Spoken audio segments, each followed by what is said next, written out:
మహానాడుకు వచ్చే కార్యకర్తల కోసం వంటలు సిద్ధమవుతున్నాయి. మంచి ఆంధ్ర స్టైల్లో వంటలు రెడీ చేస్తున్నారు. వెజ్, నాన్ వెజ్ వంటలను సిద్ధం చేశారు. దీనిపై మోర్ డీటెయిల్స్ మా ప్రతినిధి శ్రీరామ్ అందిస్తారు. కడపలో జరుగుతున్న రెండో రోజు మహానాడు కార్యక్రమానికి విచ్చేస్తున్న అతిథులకు ఇక్కడే మహానాడు ప్రాంగణం పక్కనే ఏర్పాటు చేసిన ఈ వంటశాల ఏదైతే ఉందో ఈ వంటశాల సమీపంలో దాదాపుగా ఇప్పటికే మధ్యాహ్న సమయానికి కార్యకర్తలకి అందరికీ అందుబాటులో ఉండే విధంగా ఈ వంటలను తయారు చేస్తున్న విజువల్ మనం చూస్తూ ఉన్నాం. ఇదంతా కూడా నాన్ వెజ్ సెక్షన్.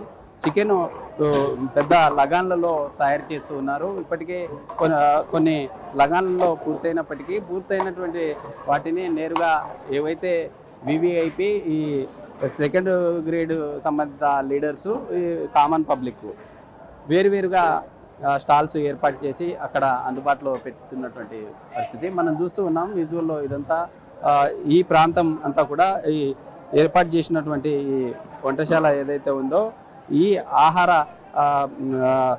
సువాసనతో అంతా కూడా నోరూరించేలాగా తయారు చేసినటువంటి ఐటమ్స్ ఈరోజు కూడా దాదాపుగా 15 నుండి 20 ఐటమ్స్ మధ్యాహ్న సమయంలో నాన్ వెజ్ కావచ్చు లేదా వెజ్ ప్రియులకు అందుబాటులో ఉండే విధంగా వంటల్ని ఏర్పాటు చేస్తూ ఉన్నటువంటి ఈ పరిస్థితి అయితే చూస్తూ ఉన్నాం. అయితే గతంలో ఏనాడు లేని విధంగా మహానాడు కార్యక్రమాల్లో దాదాపుగా ఇప్పటికే 34 సార్లు మహానాడు కార్యక్రమం నేరుగా ఆఫ్లైన్లో జరిగినప్పటికీ 2-3 సార్లు వర్చువల్గా మహానాడు కార్యక్రమాలు గతంలో నిర్వహించారు. అయితే ఈ మహానాడులో మాత్రం రాయలసీమ కావచ్చు ఇటు కోస్తాంధ్ర తెలంగాణ ప్రాంతాల్లో ఉండే ఆహారపు వాటిని కూడా కొత్తగా ఇక్కడ ఇంట్రడ్యూస్ చేసినట్లు అయితే నిన్నటి నుండి ప్రారంభమైనటువంటి ఈ మహానాడు కార్యక్రమాల్లో అనేక రకాల వంటలను వచ్చే ప్రతినిధుల కోసం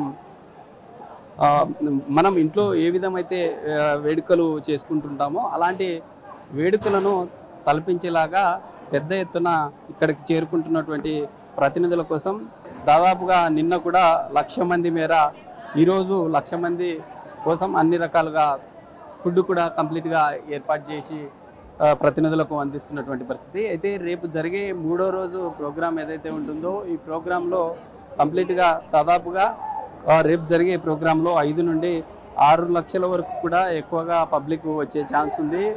అందుకు దీటుగా కూడా వచ్చే ప్రతినిధులందరికీ ఎక్కడ ఎలాంటి ప్రాబ్లం లేకుండా అన్ని విధాలుగా అన్ని రకాలైనటువంటి ఈ వంట సంబంధిత వాటన్నింటినీ పబ్లిక్ చేకూర్చేలాగా అన్ని రకాలుగా చర్యలు తీసుకుంటూ ముందుకెళ్తున్నటువంటి పరిస్థితి. మనం చూసే బొగాన్స్ ఏవైతే ఉన్నాయో ఇవంతా కంప్లీట్ బిర్యానీ రెడీ చేసి పెట్టారు.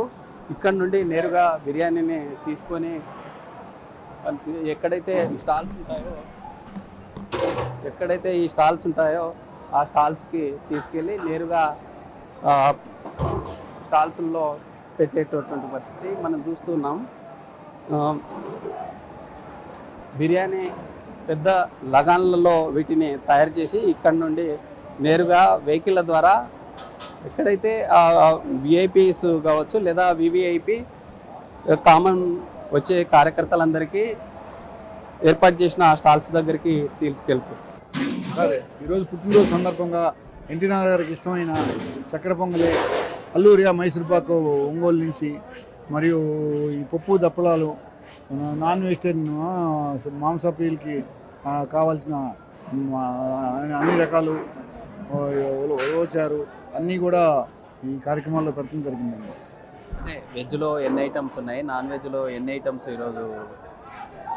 నాన్ వెజ్లో 3-4 రకాలండి, వెజిటేరియన్లో 10 రకాలు కలిపి అన్నీ ఆలోచించి పెట్టామండి.